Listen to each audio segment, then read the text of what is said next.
Oh, hey everyone. Man, Chewy's not excited for the show at all. Hi, this is Dallas.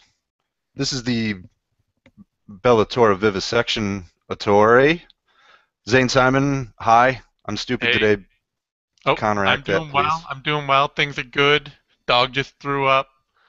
You know, all is right in the world. Always the sign of good things. For 2 weeks, I have felt like a roiling cauldron of dog shit, and today is no exception. So, FYI to everybody, I'm kind of frumpy, grumpy, stupid. But today we're going to talk about tonight's Bellator card, Bellator 127. Straus versus Wilcox. The Pachanga Record. I get my turds twisted often. That's resort and casino in Temecula. Actually, I like the main card probably because I have some favorites on here. And the undercard isn't rocking, but there are definitely some names that stand out there. Your overall thoughts on the card? It's definitely a weaker offering. I mean, I think it's the sort of thing that like there's a lot that's familiar to people who have really followed the sport for a long time or have followed Bellator for a long time. There are some guys you'll see on there. You're like, oh yeah, I've seen him fight a lot.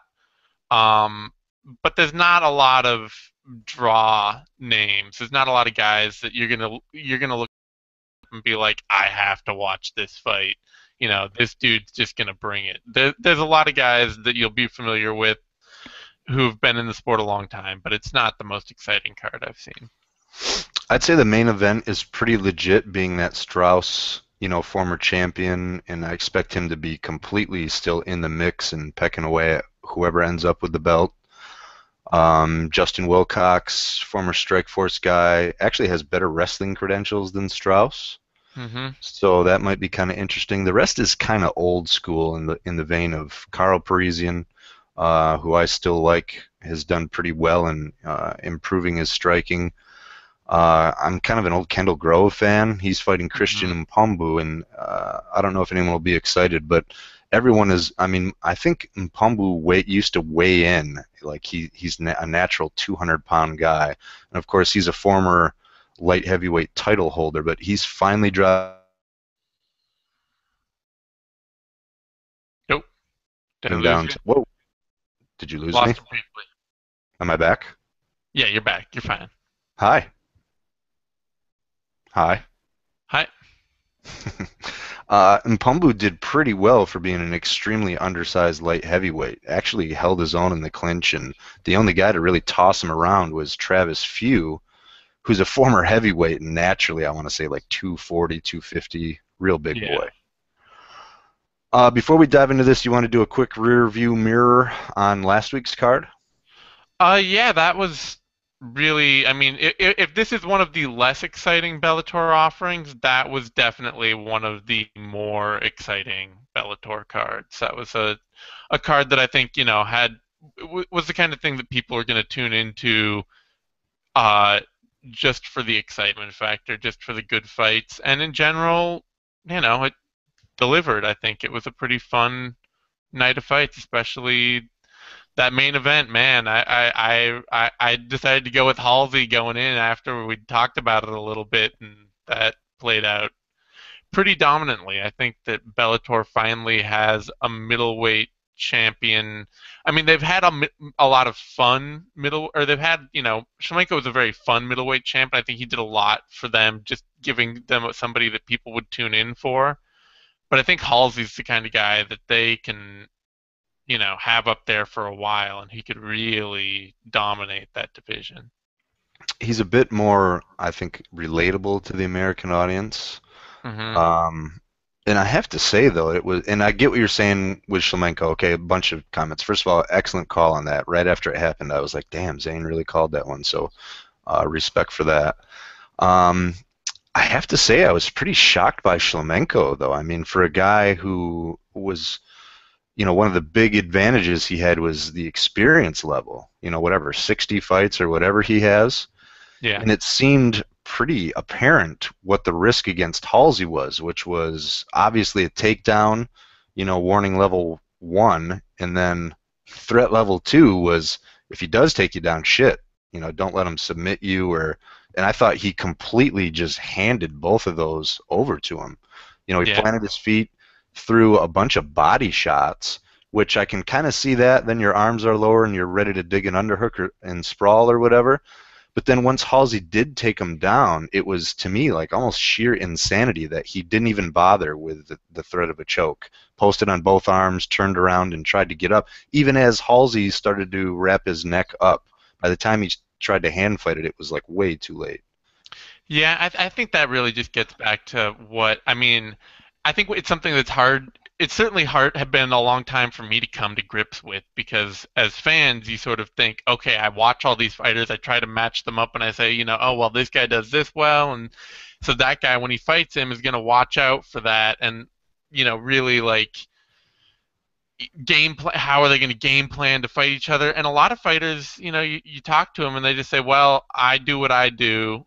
He does what he does, and I think what I do is better than what he does, and I'm going to go in there and I'm going to show him that my game is better than his." And they have enough faith in their training and in their camp and in their situation that they feel, they don't feel like they have to prepare for the specific opponent in front of them. And so a lot of the time when you think, oh, this guy's going to adjust and watch out for, his opponent's grappling or wrestling, then they get out there and they just, they haven't prepared for that at all. They've just prepared to fight their fight. To me, that's like a common theme as far as evolution. Usually, younger, more inexperienced fighters who are doing really well have that mentality until they Hmm. finally lose. And then after that, that's the kind of the revelation. I can't just, you know, think I can do whatever I want and no one can stop me. So it's odd that I mean, to me, I don't know, that was really weird. If there are two really obvious threats that a guy presents, and Shlemenko didn't really do a ton to prevent them. He actually did a couple things that really like enabled it. Definitely not taking anything away from Halsey, but I would guess even he didn't think it was going to be that quick and that easy. Yeah, I mean, like, I can't think of watching Flamenco fight. I can't think of any time where I've really seen him like change up his game, where I've seen him come out and really be like, "Oh man, you can really see Flamenco has worked to prevent X." It's always like, well, he's going to go out there and he's going to throw, some exciting combinations. He's usually going to be patient and he's going to kind of try to chip away at guys to the body and with some spinning strikes and try and like out cardio and outlast guys. And that's, you see that pretty consistently every single fight. And so I can't be surprised that he came out with that in mind against Halsey and Halsey just horsed him. Well, and if he was some developing a rep for being unproven or having a weakness against wrestlers, grapplers, takedown artists, this, I mean, Cemented that, yeah. yeah, really, I mean, not only it definitely cemented it to me now. Like that shouldn't be, and that's kind of unfortunate. But I mean, Lombard, Brett Cooper, I mean, all the grapplers, he's faced. It's been, now I guess there's not really a whole lot of, speculation to it, or at least, the proof's in the pudding, I guess. I thought some people were kind of questioning, and I have no problem with it, rightfully so. Mike Richmond still being on board with Bellator after he had lost to like Shabalat Shamalayev, who got cut. He lost to Des Green, who got cut.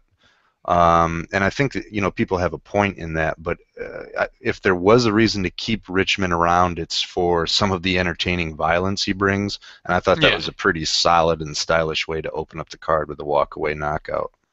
Yeah, I wish I'd seen it. I actually missed that fight. So I might have to go back and try and track it down or something. But no, I mean Richmond's a fun, exciting fighter, and I honestly do wonder if like some of the guys they let go, Shamalayev and Green, if that didn't have more to do with the desire of those fighters to test themselves outside of Bellator and to move on. If Bellator is going more in a direction of saying we want guys that want to be here, and that maybe some of the past contract stuff the company's gone through just drove some guys away. Whose contract came up and they said, you know what, I want to try other places. So I don't know necessarily that I would have to have a little more information before I really was like, man, they cut this guy and they're keeping this guy. It may just be sort of a more there more be maybe more business decision going in there than just some simple like, oh, we don't want this guy, he's boring, or we want this guy, he's exciting.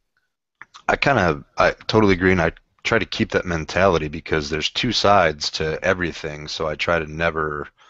Well, yeah, I Uh, mean, it was like Tim Means when he got cut from the UFC, that was kind of it's one of those things where it was like, yeah, he lost a couple fights, but he's really like a fairly exciting fighter that is good enough to be there and brings a lot of the kind of action that you'd expect. And so, then they keep other guys like Leonard Garcia around or something like that, and you're like, well, why are they doing X and Y?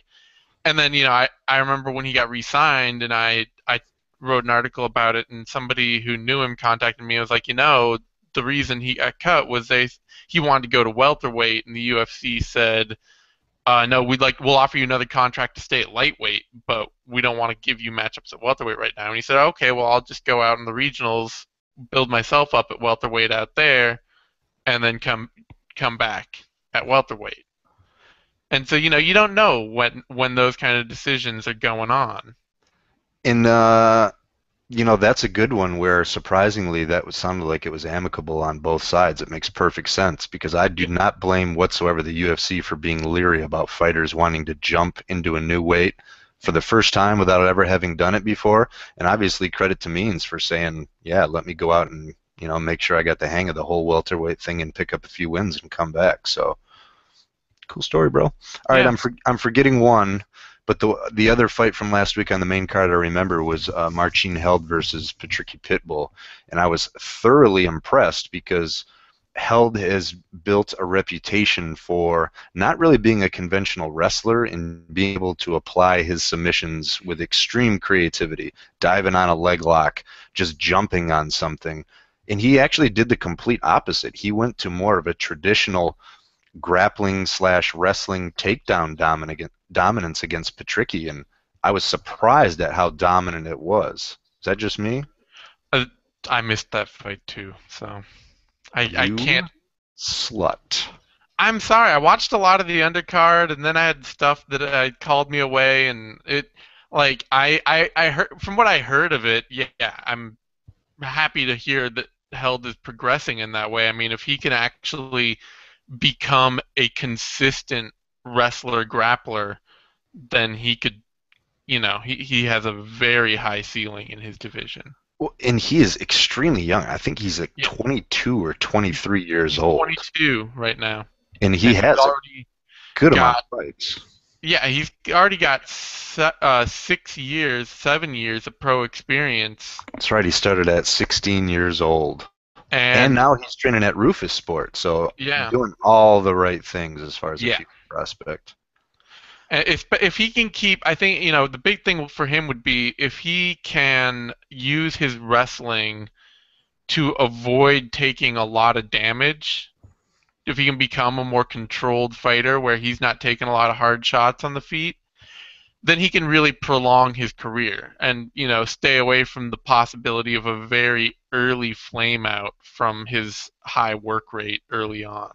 Absolutely, because he instead of going for a takedown like in the past, when you just try to latch onto a submission, you have to create enough danger where all of a sudden the takedown is secondary to all Yeah, that. And the best way to keep someone off you who's trying to, do that takedown, get to the ground without actually performing a takedown is just to rattle him with strikes. So that's actually a good point. And I like everything seems to be coming together because he was considered a one-trick pony with submissions, and then he knocked someone out, started to look a lot better on the feet, and then I think the announcement he was training to Rufus Sport, everyone kind of leaned towards his striking improvement, and all of a sudden he shows a massive wrestling improvement. So yeah. I mean, Rufus Sport is just generally a decent camp. I mean, it's the kind of place that's just gonna round him out more in general. They've really become, I'd put them in the big group of, amongst the most prestigious camps in MMA right now. I mean, I still think like ATT and Jackson's maybe, is a level above. And ATT to me, I mean, they've been around forever, just a breeding ground for top Yeah. fighters. But I would definitely throw Rufus Sport in the mix now. Yeah, Um, definitely.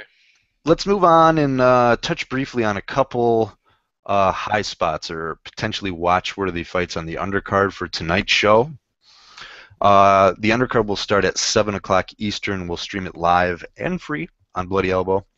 Um, not, overall, like it's going to jump out at you as a monstrously magnetic undercard, but there are little pieces here and there. For example, first one, Ricky Rainey, not a big name, but solid fighter that came up, took his first big test. He was supposed to be the first big test for Michael Venom Page, Yeah. who styled on him in Yeah. highlight reel fashion, which is becoming his signature style for sure. Yeah, He's this is kind of a bounce back fight for him. It looks like Cisneros is one of those guys who's like really gritty and hard nosed and a really tough out on the regional circuit. A guy who wins a lot on like, King of the Cage is where he came up through, I believe, but just doesn't have a lot of the physical tools to take a next level up take a next step in competition. So this looks like a fight to get Rainey back on the horse and see if they can continue to develop him into sort of a solid mid card talent. Next up, Justin Baseman versus John Mercurio. Baseman, I guess, recently was one of the featured members on Nick Diaz's War promotion fight card. He's had a few fights in Bellator, kind of a tough, scrappy guy.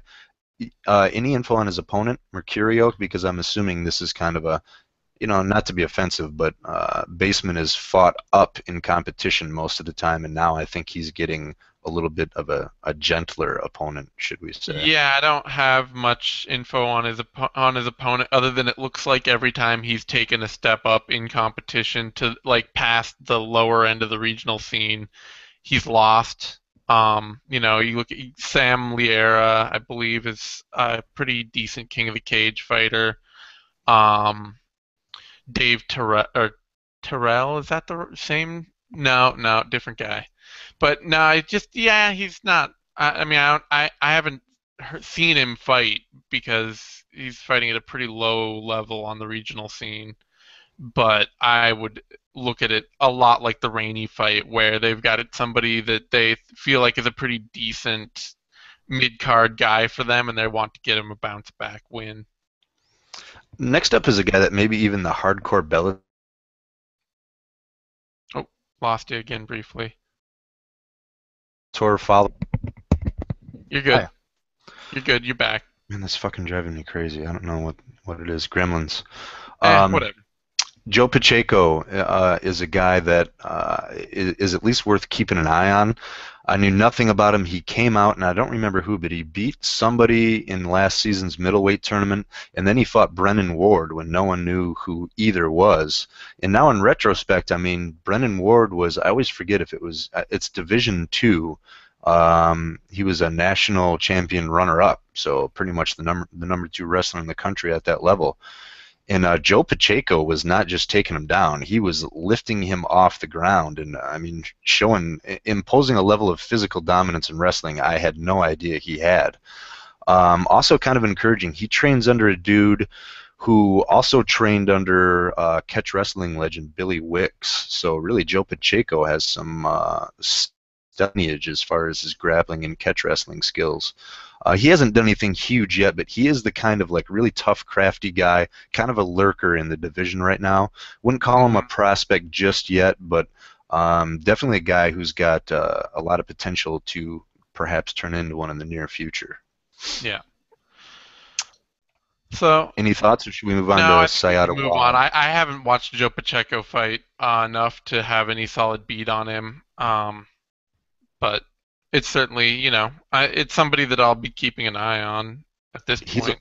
he's a Goliath for the weight class too. Yeah. He is a big, big boy. This is a guy I would hope some people are familiar with. Sayed Wad, Yeah. who I believe, I mean, that's Will Brooks' only loss, right? Yeah, I think so. It was Brooks lost. Yeah, it's I'm Brooks pretty sure. only lost. So this is when Will Almost. Brooks was first coming up, getting a lot of deserved attention, and I mean, Syed didn't just beat him. I mean, he just cracked him. I mean, Yeah. dominated him, put him out. I don't know if it was TKO but I mean, Syed is a real Yeah. talented guy. Um, just real skilled everywhere. He got a lot of attention for his striking, but then in the couple fights after that, he showed an excellent grasp of wrestling, submission grappling, some really nice sweeps, finished by submission. And really, I mean, it's kind of MMA math-ish, but Brooks went on to prove that he's on the level of guys like Chandler, who is kind of unique for a Bellator fighter, but unanimously kind of agreed that he's one of the top lightweights around. Yeah. I mean, So I think Awad's kind of one of those guys who's he's like he's really developed some good technical skills, and maybe he's not the highest level athlete in the field, but he's technical and strong enough everywhere to compete at a reasonably high level. Andy throws his hands effectively. Yeah. Meaning more like down and dirty, gritty street fight. Even though he does have the technique too. So I'm actually surprised that they're not hyping him a little bit more. The guy who not only beat a figurehead in Will Brooks, but smashed him pretty bad. So it's kind of odd to see him down on the undercard. But in Sergio Rios, you had some info on his opponent, right? Undefeated Yeah, Brazilian. Rios is a pretty legit BJJ grappler and Black House product. And, I think he's a pretty exciting prospect coming up. He's a guy who, he's been a strong submission threat early in his career, and he's in sort of that traditional Brazilian mold in the Brazilian BJJ grappler mode. He's kind of a throw everything, including the kitchen sink at a guy on the feet, and without that fear of getting taken down because he knows he's a great grappler. So, not a polished striker, but a really hyper aggressive one. So it'll be interesting to see. I mean, I think it's sort of the thing where is he a good enough athlete to get by a wad, or is a wad just the first big polished test in his career that's going to actually show him that he's not yet skilled enough to get over the hump. In considering the grappling acumen of Rios, his Bellator debut was a knockout with a kick that you can't really call it a front kick. It was more like a soccer kick, although the guy wasn't downed. I mean, it was like schoolyard style, just like you're punting a football, but he caught him right in the head. So, at the very least, some action and potentially some violence in that fight. I don't want to spend a ton of time on this one, but Sean Bunch, he's just coming off his first loss. I think he's only 2-1, but Yeah. he is out of AKA, wrestled at Edinburgh, just like Koscheck and main Carter Justin Wilcox. He was a four-time NCAA qualifier and a two-time All-American. So another guy with the potential to at least rise up and coming off his first loss, I think he's gonna look favorable against David Duran. Last Yeah. undercard fight, so could you. The old So could school. you? He's fighting a guy, Malik Murad, who is a sort of scrappy kickboxer coming off the European scene. So could you? We've seen around forever. He's fought. He fought back in Pride, even, right?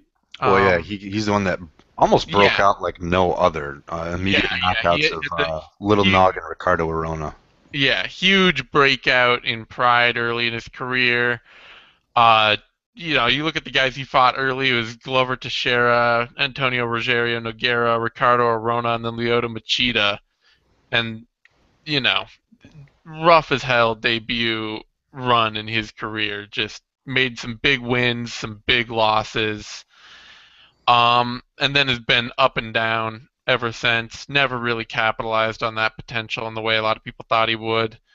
And he's fighting a guy that's exactly the kind of guy he should beat, Malik Murad. Not a terribly technical kickboxer, kind of stands tall, keeps his chin up, likes to try and get in the clinch and dominate guys in the clinch with knees, and but exactly, so it's exactly the kind of guy that Sokoju should beat, but very easily could lose to. All right, moving on to the main card. First up is the middleweight debut of Christian Mpumbu versus Kendall Grove. Kendall's just one of those guys that I understand, like he's not, going to be the champion of the world or whatever, but I kind of like guys who have been stalwarts.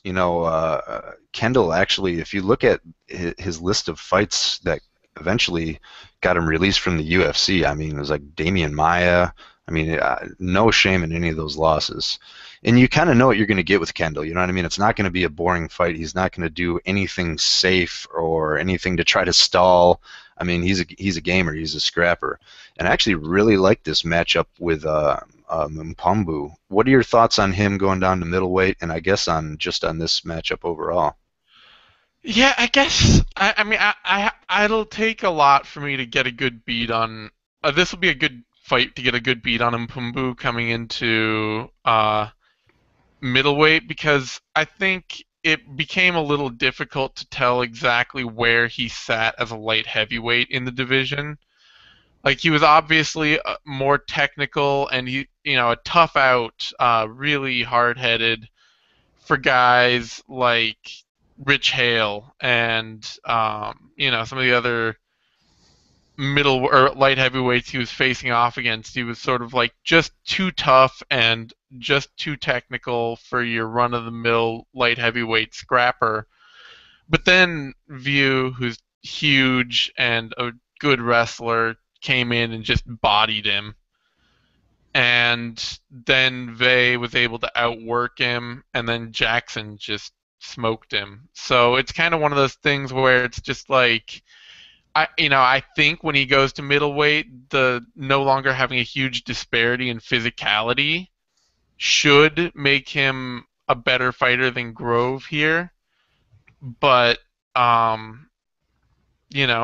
need to see that again. I need to be shown that he can really uh, dominate guys that are less technical because Grove, I mean, he's still scrappy. He still comes out and does all sorts of stuff, but he's never really been quite polished anywhere, and that lack of polish continues to haunt him. That lack of ability to really depend on one technical skill uh, to really dominate an opponent continues to be a big problem for him. I would actually say the area Kendall is most polished is his jiu-jitsu. Yeah, And you almost never see that. But I mean, if you look at Damian Maia, people were mad that Maia didn't finish certain people. And I mean, Maia could not finish Kendall. I mean, he had his back many times. Kendall's really feisty and surprisingly technical on the ground. I think his most devastating area is the clinch, really.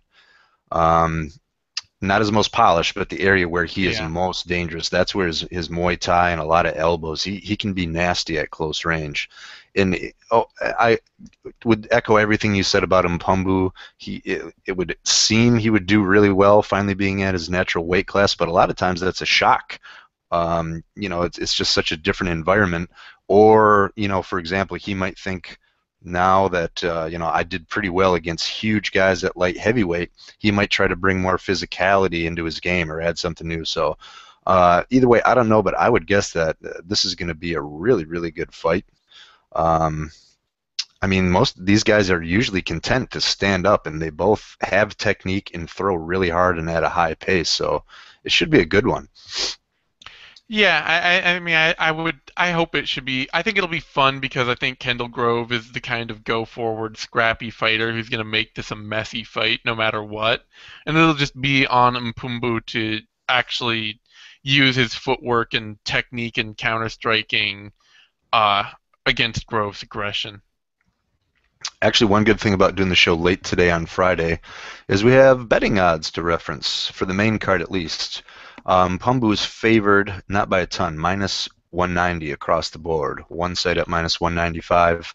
Kendall Grove an underdog at plus 60, plus 61, which I think that's That's actually, yeah, yeah. pretty fair actually.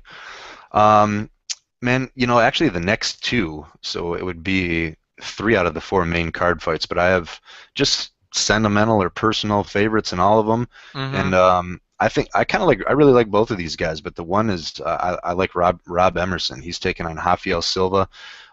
People will remember Rob Emerson as a lightweight on The Ultimate Fighter. Um, I'll never forget because I thought Nate Diaz was going to run through everybody on that show. In one of his, if not his first fights, was Rob Emerson, and he made Diaz look really kind of average just because he's a hard guy to do anything on, a hard guy to take Hmm. down. His submission defense was pretty solid, really tough striker.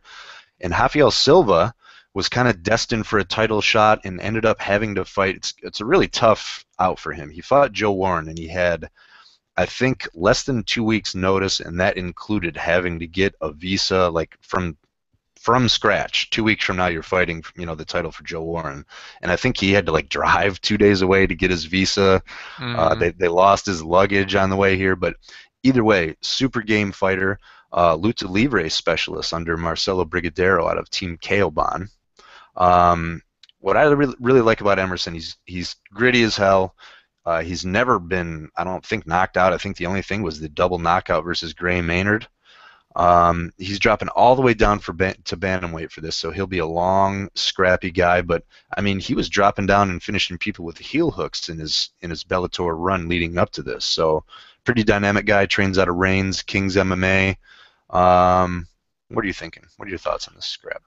I think this definitely good. It's definitely a fun fight. I mean, it should be a good scrap. Emerson's a pretty aggressive striker from the outside, and Silva is a very aggressive wrestler, grappler, and a decent striker.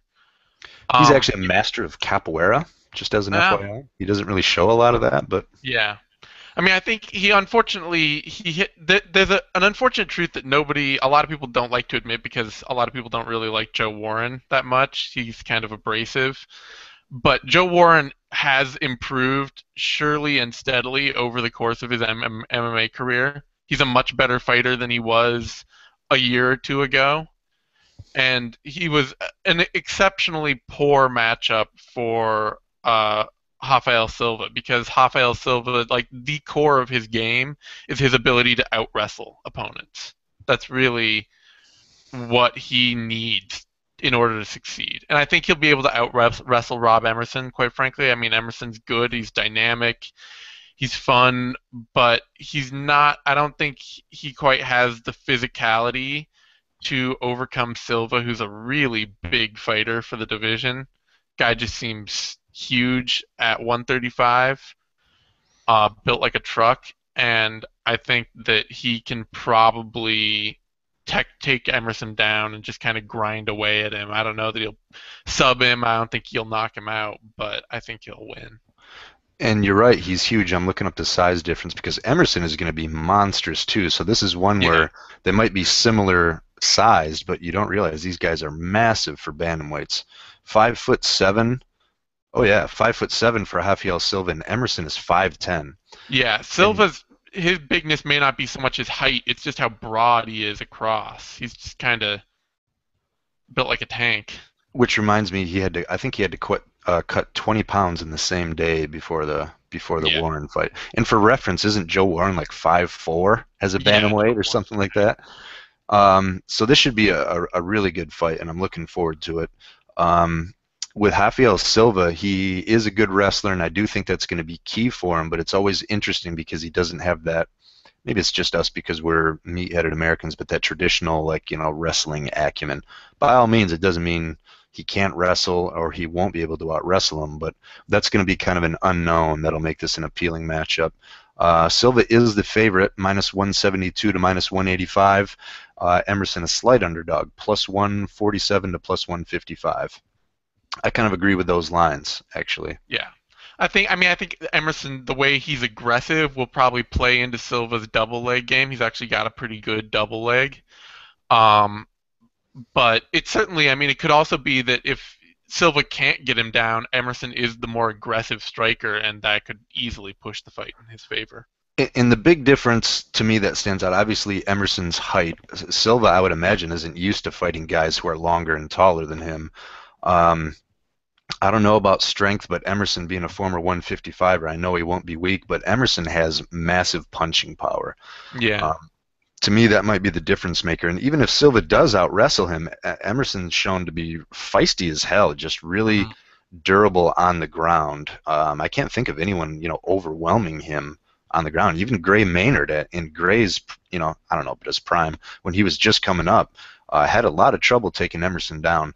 I don't think we've given picks, so I'm going to go with Emerson for this one. Are you taking Silva? I'm taking Silva. I do think that Emerson has a very good chance of winning, though. How about the first match in Pumbu and Grove? If I because take I'll Mbumbu. all right, good, because I'll go with Kendall for the upset on that one. Up next, Carl Parisian. Really the first stellar top-rate judoka, and was for a long, long time until the likes of, first Rick Hahn and then Ronda Rousey came about. Oh, I guess you got to throw in Hector Lombard now in that too, but And Akiyama, for what it's worth. yeah, Akiyama's. I mean, he's never been a consistently successful fighter in the UFC, but he's always been a consistently successful judoka in MMA. Like he uses his judo to great effect.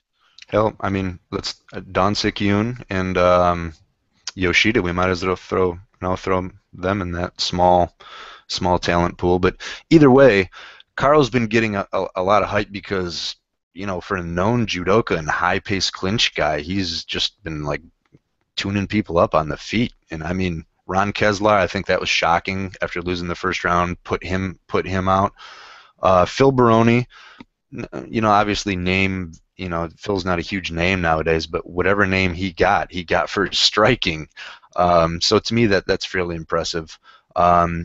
Fernando Gonzalez, a lot of people probably won't recognize that name. A really, a solid veteran who came up. I think he had titles in either Gladiator Challenge or King of the Cage. First I think he started as a heavyweight, went to 205, won one title, dropped to 185, and now he's all the way down at 170. Thoughts on this matchup? Yeah, I mean, I think this is unfortunately probably where we see Parisian, the modern version of Parisian cap out. Maybe not. Um, Certainly Gonzalez isn't exactly like some consistent uber talent that's, gonna just absolutely blow Parisian out of the water, but I think he fits really well against what Parisian's modern game seems to be, which is mostly a footwork and boxing based game. And that's very much something Gonzalez does now, or does well, and that's like the center of his game as well, is just good footwork, solid, powerful boxing. It's really kind of guys who can clinch up and grind him down and out wrestle him and out grapple him that are going to end up wearing him out and giving him problems. And traditionally, that was something that Parisian was great at doing, but I don't know if it's something that he necessarily can do anymore. Gonzalez is the kind of guy that's just got like that natural toughness factor, or I guess Hmm. tough bastard. That's why I first started to try to coin that phrase. I do actually think he's probably a better striker than Caro. Doesn't mean Hmm. Caro's going to win, but I do think that this would be a good chance for Caro to kind of go back to his roots. But at the same time, I don't think he should just discard his striking. If anything, it should make his original core competency stronger. And what I mean by that is he should use his new movement and footwork in comfort with striking. It should be that much easier and more direct for him to get into the clinch and work his judo. Yeah, that would be the nice ideal, I think. I'm thinking positive. I'm thinking positive today. I know. Um, how do you like? Wow, betting odds surprisingly even because Gonzalez doesn't have anywhere near the name as Caro, but these guys are both in the negative. I'm glad to Paris, see that. That's where it should be.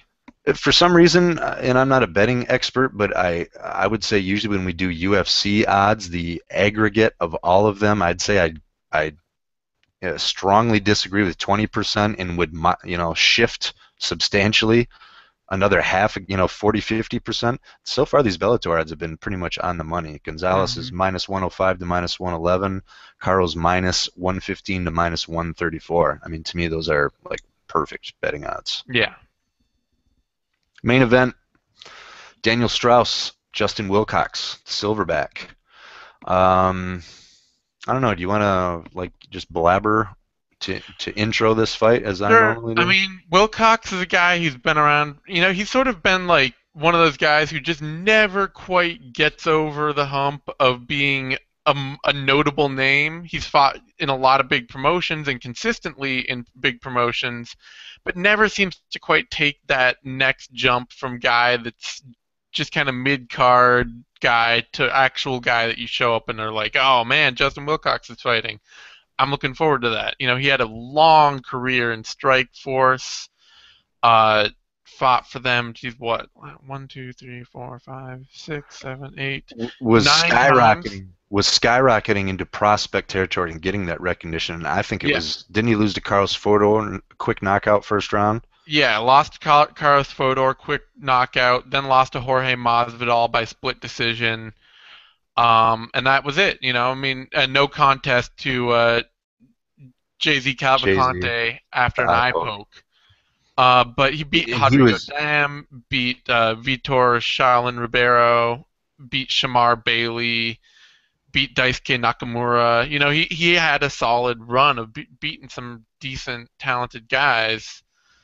Then ran into this wall, and then it's been back to the same thing in Bellator. Beat Akop Stepanyan, beat Joe Timanglo, lost to Patricky Freire in pretty quick, or Patricio Freire in pretty quick, violent fashion, and then came back and got another win. So I kind of see this as like, unfortunately, this is probably his next run up against that same wall against Daniel Straus. He's probably the better wrestler than Straus well, he's better credentialed wrestler, but Wilcox always seems like he's working to develop that fluidity in his skills. That's always the thing that's like, oh, that's coming. I've really been working on my hands. I'm really working on putting that together. And he gets out there and he tries it for a little while, and it just doesn't really click. And he ends up being back in this very predictable wrestler mode. And I think Straus is just a little too good and a little too fluid to get dominated by that. I mean, if Wilcox can't run somebody over, I think he has a lot of trouble implementing other aspects of his game, and I think Straus is just a little too complete for him to be able to do that. you nailed it with the fluidity because regardless of credentials, and Wilcox is a former bodybuilder and he kind of, you can sense that in his style. It's a little Hmm. rigid, muscles bulging everywhere.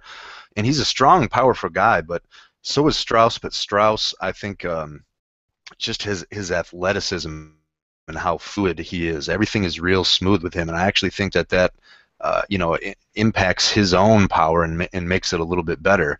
Just a real quick point. I didn't realize that Justin Wilcox, his debut was solid. His very first MMA fight ever was Bobby Volker. Hmm.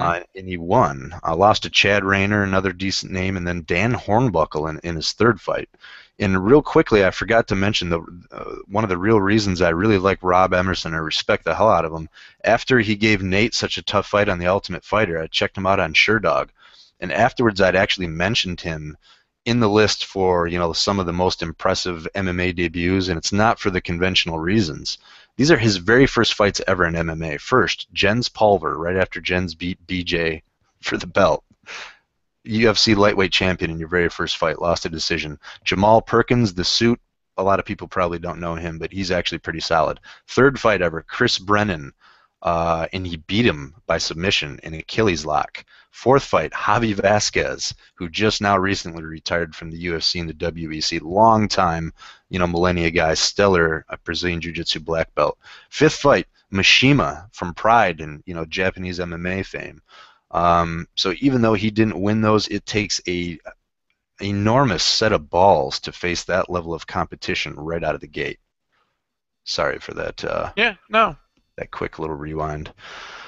I think we're probably going to agree on this main event. I think Strauss has proven status-wise, like he has really come on fast. After he first lost to Pat Curran, not in Bellator, early in his career, I don't remember what that was, Extreme Challenge, WFO maybe? XFO XFO. fighting. Yep, he went on a tear and won, I don't know how many, 6, 7 fights in a row, and then he lost again. Who was that he lost to? Was that Curran? Patricio. Yep, you're right, Pitbull. He went on a tear again, and each time, I think when he first started, he was mostly a wrestler. He showed a lot of good evolutions and extreme. He bounces back and bounces back with conviction. That in itself, and then I think I'm not sure Wilcox has the striking to be able to hang with him. Yeah. I think it's not going to be desperation, but I think actually, what's weird is in that Jay-Z fight before Wilcox got his eye poked, he was looking better than he ever has on the feet. And I mean, not just his short jackhammer punches, he was landing high kicks. So Hmm. I think, it's not that he's a poor stand-up guy, but I think Straus does everything. He synchronizes everything. I think he's quicker. I think he's just, more. The agility factor is going to be huge here. So I don't know if he's going to get the finish. It will be interesting to see if Wilcox can impose his wrestling, whether it's telegraphed or not. I'm definitely feeling Straus. I'm assuming you are too. Yeah, no, I do think that Strauss has this. I think that Wilcox will probably start out looking to kind of brawl and make this try and land something really powerful, and or maybe even try to maybe be a counter fighter and try and crack him hard. And once that doesn't work, he'll end up getting a bit predictable and falling back on some of his old tools. The amazing thing here, I think, is worth noting is that Daniel Strauss, for having 27 fights in his career, he is actually only been fighting for about 5, 6 years. So he's a guy who should just now be hitting the prime of his career and really starting to get his stride. It's kind of almost like urban legend, but I think if you read on his wiki page, he was expected to be one of the top wrestlers coming out of high school. I mean, I don't remember exactly what the deal was, but he had an immense wrestling reputation, and it never really came to fruition. So he's kind of a guy that has always had like just amazing abilities. And from what you just said, I mean, that shows it. This is a guy who, with only 5 years of experience, who is now competing, former champion competing with the best lightweights, at least in Bellator, some of the best lightweights in the world, Yeah, isn't he? he's definitely, I think he's a fighter that it, it it's weird when this happens because sometimes there are guys that just they fight so much and so often and so long that you're just like, oh, I've seen him.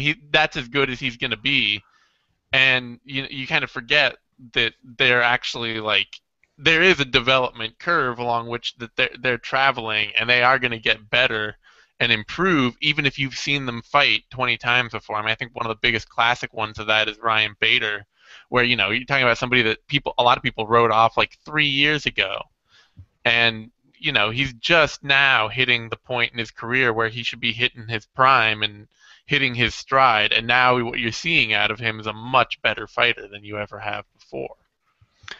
And kind of a rewind, what you said about Strauss, and then when we were talking about Joe Warren's improvement, Joe Warren's first fight was in 2009. He's only got Oh five yeah, years in MMA too. that's one of the things that people missed with Warren too is they're like, oh well, he's kind of old. I don't like him because he kind of comes off like a jerk, and you miss the fact that he really, on a career track that he should be on, he's really should be getting a lot better consistently, and he has been. He's been becoming a much better, much more complete fighter. People see like 3 or 4 years in, and they see him over and over again because he was one of those guys that got into Bellator really early and was built really early by them, and they just want to be like, whatever. That's as good as he's gonna be. He's just a wrestler, and For that's some it. reason, I think your observation on, I mean, an understatement, his abrasive personality, he's one for some reason that seems to really cloud a lot of the other things. Yeah. And to me, it's weird because Joe Warren it's so obvious that he's fucking with people, like with the Hmm. baddest man on the planet. I mean, it's so obviously, and I think it's actually kind of funny. I think once you maybe get, I guess just don't take it that seriously, it becomes a really funny thing. And it's even a little humorous that the guy is, a pretty amazing fighter. I guess maybe that's not the best term. Even when he didn't have the experience or the polish, he got a hand gritty as hell.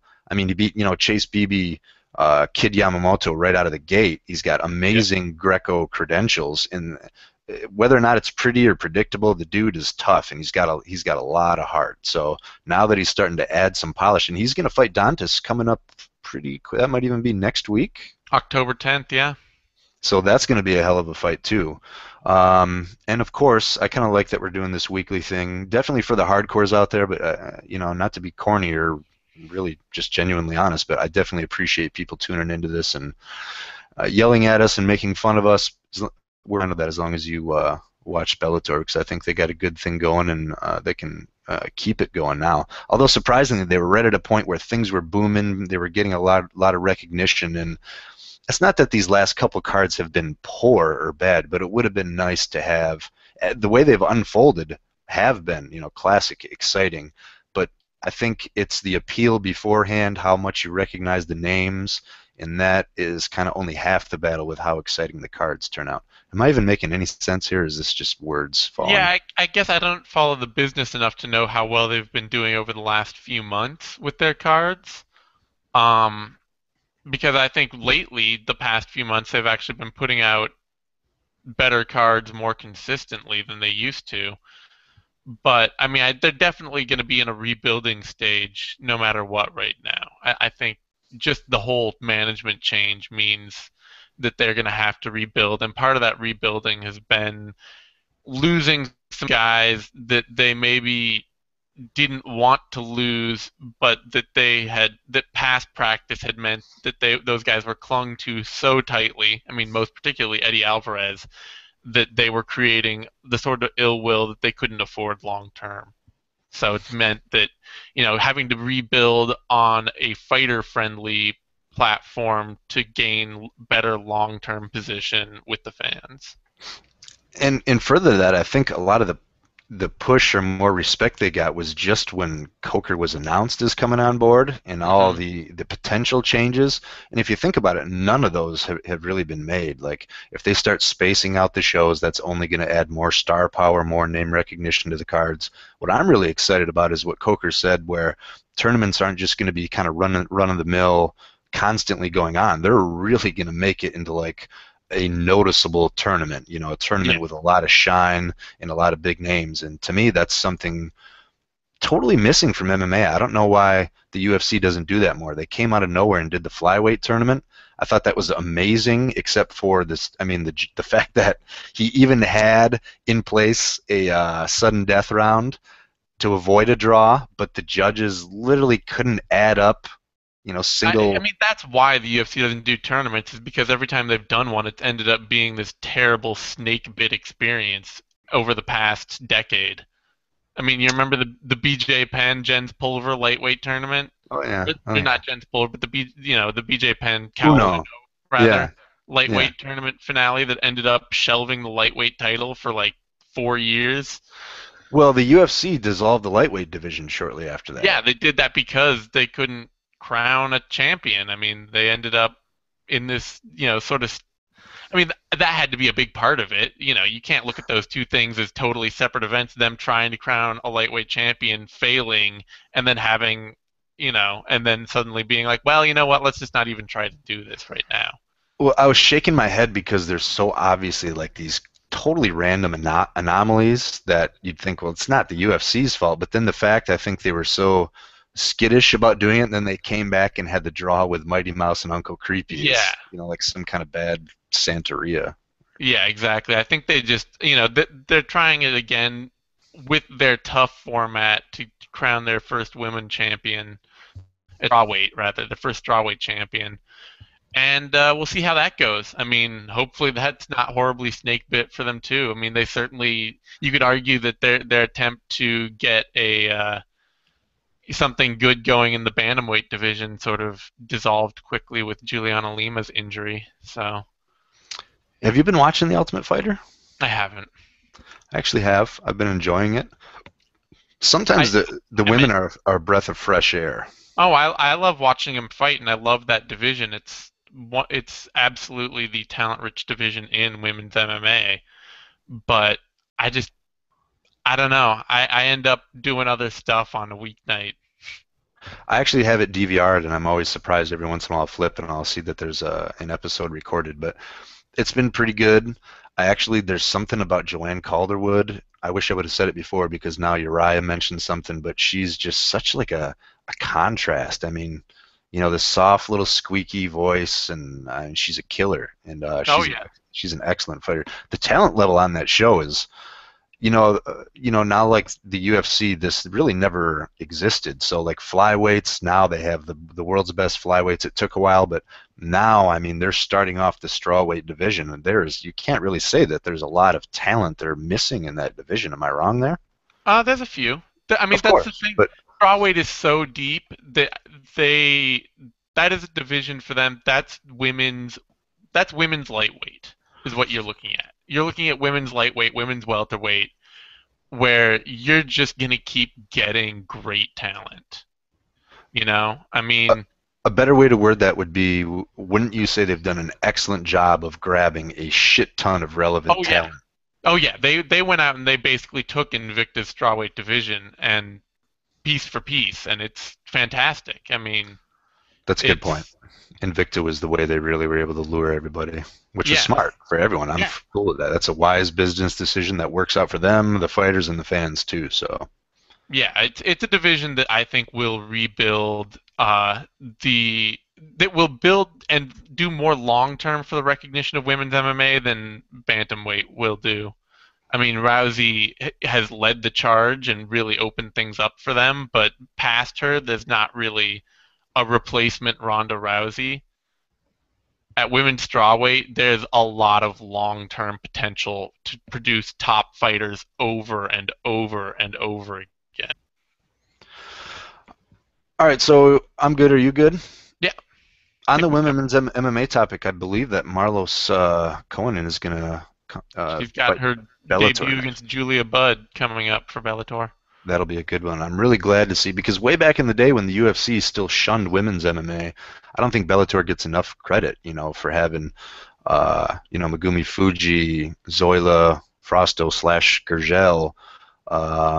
Didn't Marlos fight in Bellator before? Or was that only Strike Force? Um, I think she was just Strike Force. She was Glory going up, and then Strike Force, and I don't think that Bellator only ever had a woman's 125-pound division. There's no way Conan was ever fighting in 125. I think the problem was that Bellator didn't have enough back in and this is way back, this is before even they got popular under Bjorn Rebney's regime.